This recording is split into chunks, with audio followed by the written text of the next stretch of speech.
चलिए फ्रेंड्स, तो आप सभी का अपना यूट्यूब चैनल हम्बल टीच में फिर से एक बार स्वागत है। आज हम आप लोगों के लिए लेकर आ गए हैं क्लास 12th का पॉलिटिकल, जिसका एग्जाम कल होने वाला है।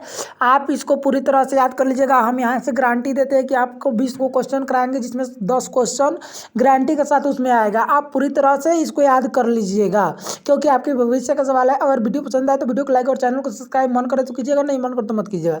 लेकिन हम लोग ज़्यादा टाइम वेस्ट नहीं करेंगे, क्योंकि आपके पास भी समय कम है। तो चलिए हम लोग वीडियो को शुरू करते हैं। अगर मन किया तो, अगर आपको लगता है कि सर आप लोगों के लिए मेहनत करते हैं, तो आप वीडियो को लाइक करके चैनल को सब्सक्राइब जरूर कर दीजिएगा। चलिए तो हम लोग शुरू करते हैं। प्रथम नंबर क्वेश्चन क्या कर रहा है, ध्यान दीजिएगा। किस समिति की अनुशंसा पर भारत में प्रथम बार पंचायती राज संस्थाओं का गठन किया गया?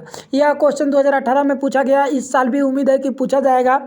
किस समिति की अनुशंसा पर भारत में प्रथम बार पंचायती राज संस्थाओं का गठन किया गया था?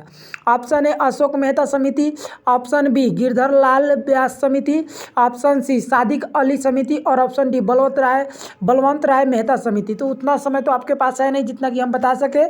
आपको फटाफट से उत्तर कमेंट में डालते रहिए। चलिए, इसका राइट आंसर हो जाएगा ऑप्शन नंबर डी, बलवंत राय मेहता समिति। याद कर लीजिएगा, बलवंत राय मेहता समिति। गारंटी है कि आएगा क्वेश्चन, पूरी तरह से याद कर लीजिएगा, बलवंत राय मेहता समिति। चलिए प्रश्न नंबर 2 की तरफ बढ़ते हैं। प्रश्न नंबर 2 क्या कर रहा है, ध्यान दीजिएगा।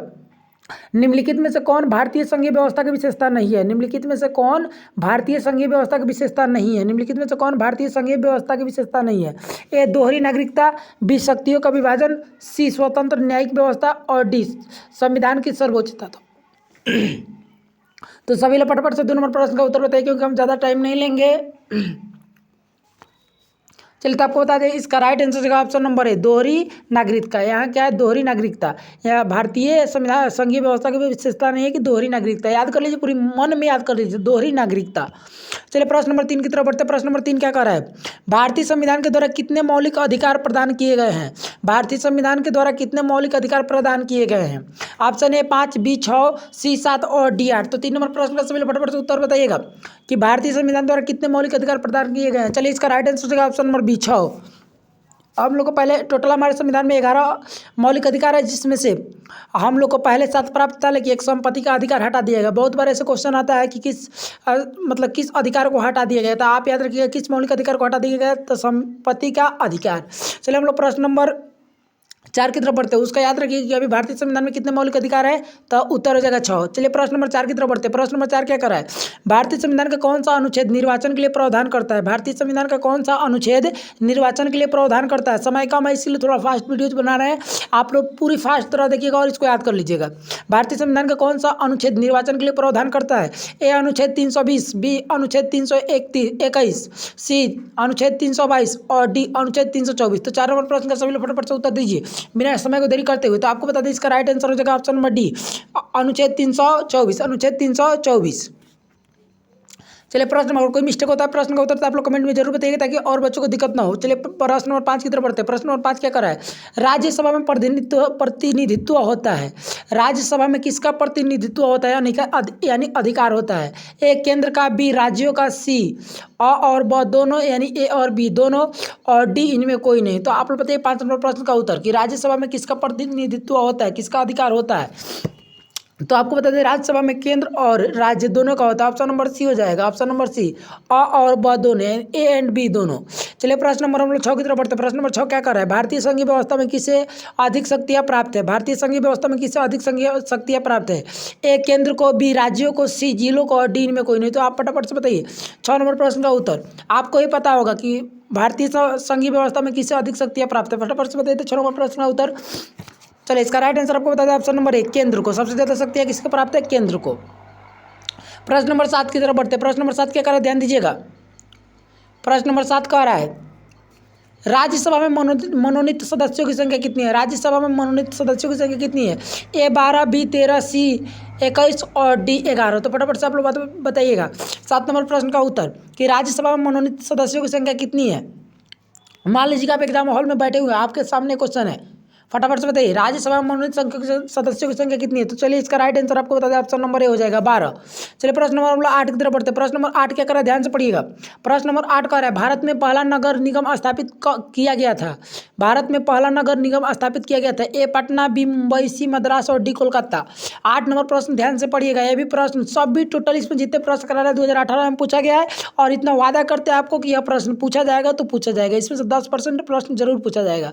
तो आप 8 नंबर प्रश्न का सभी लोग फटाफट से उत्तर दीजिएगा। भारत में पहला नगर निगम कब स्थापित किया गया, सॉरी कहाँ स्थापित किया गया? ए पटना, बी मुंबई, सी मद्रास और डी कोलकाता। तो 8 नंबर प्रश्न का सभी लोग उत्तर बताइए।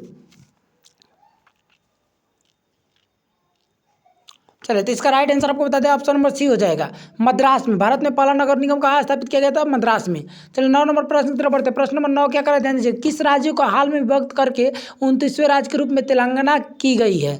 आप लोग फटाफट से बताइएगा, किस राज्य को हाल में विभक्त करके अलग करके भारत के 29वें राज्य के रूप में तेलंगाना की गई है? ए आंध्र प्रदेश, बी तमिलनाडु, सी केरल और डी कर्नाटक। तो सभी लोग 9 नंबर प्रश्न का उत्तर फटाफट से दीजिए कि किस राज्य को अलग करके 29वें राज्य बनाया गया है जिसका नाम है तेलंगाना। अभी तो फिलहाल वो राज्य खत्म है, पूछेगा कि अभी फिलहाल कितने राज्य हैं टोटल, तो आप याद रखिएगा 28। टोटल कितने राज्य हैं अभी? 28 याद रखिएगा। लेकिन इसके पहले वाला क्वेश्चन है, अगर पूछ दे तो आप बता सकते हैं। 9 नंबर प्रश्न का उत्तर फटाफट से बताइए। तो आपको बता दे इसका राइट आंसर होगा option number A, Andhra Pradesh. चलिए 10 नंबर प्रश्न की तरफ बढ़ते हैं। प्रश्न नंबर 10 आपको स्क्रीन पर दिखाई दे रहा होगा, उम्मीद करते हैं दिखाई दे रहा हो तो यस लिखिएगा जरूर। चलिए प्रश्न नंबर 10 क्या कह रहा है, केंद्र राज्य संबंधों में प्रमुख अड़चनें क्या रही?